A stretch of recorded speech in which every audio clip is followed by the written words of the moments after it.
Epicurean philosophy. Um,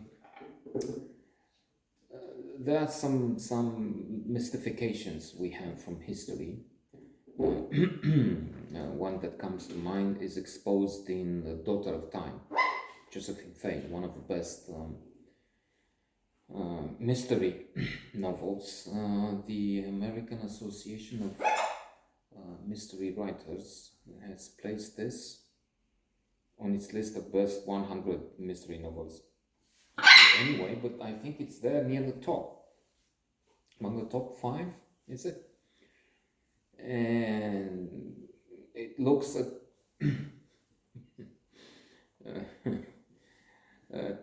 Richard III, no less. I mean, the mystery surrounding those murders there, his nephews, was it, 2 boys, and we discovered that Richard III was not, in fact, the villain we know, the monster exposed in Shakespeare. Now is the winter of our discontent, turning to glorious summer by the son of York, and all the clouds that roll upon our sky in the deep bosom of the ocean buried. Deep bosom of the ocean. How wonderful the sounds. Termina. So we discovered it was not the way we knew. Again, Richard was the man. No, he wasn't.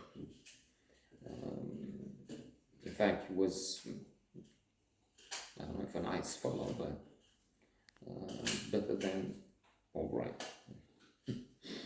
So we have that. With the Epicurean philosophy, it came to be something of an insight. I learned this from Dream of Reason, Anthony Gottlieb, a wonderful writer who was working for The Economist, the best media source in the world. And so at one point, the Romans would hide with Epicureanism their sins and debauchery or something, lechery. At one point, one luminary, one thinker was saying, there's so much, not in these words of course, into food, they just say, oh, I'm happy, I've had a good dinner, and then an emphasis on gratification now, which was not so coming to the point. Epicure was not an absurd man. In fact, he was very wise. His philosophy would need revision. I mean, there were flaws there, of course, but there's a lot to say for being an Epicurean. Life of pleasure. So yes, it is somewhat, but it's concentrated on pleasure, and then with that it sounds wrong, but it is not, because it's not a pleasure. He's not so much into the pleasure of the moment with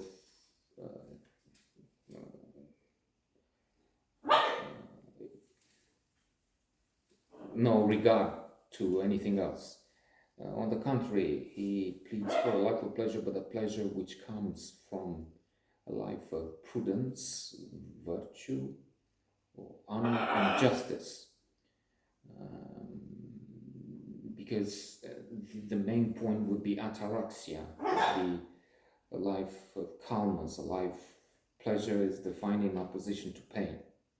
So life without pain. In order to avoid pain, one has to be prudent. So a life of prudence, of honor and justice is a life of pleasure.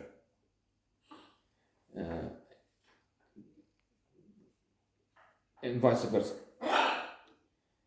And so the idea that he insists on the individual, Ayn Rand comes to mind, and Nathaniel Branden with his classic The 6 Pillars of Self-Esteem.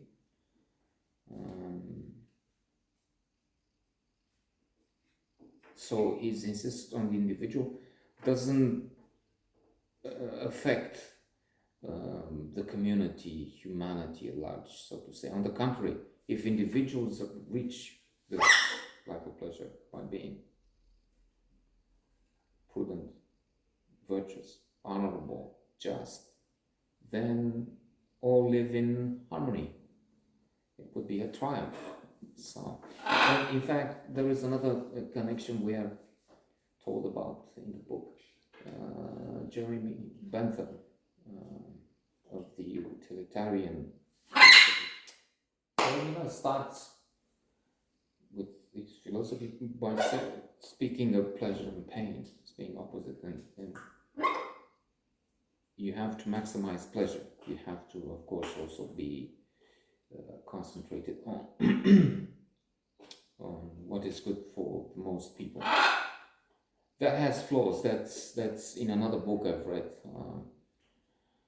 What do you do? Let's say you have examples where this doesn't work. You have a fellow and a few more.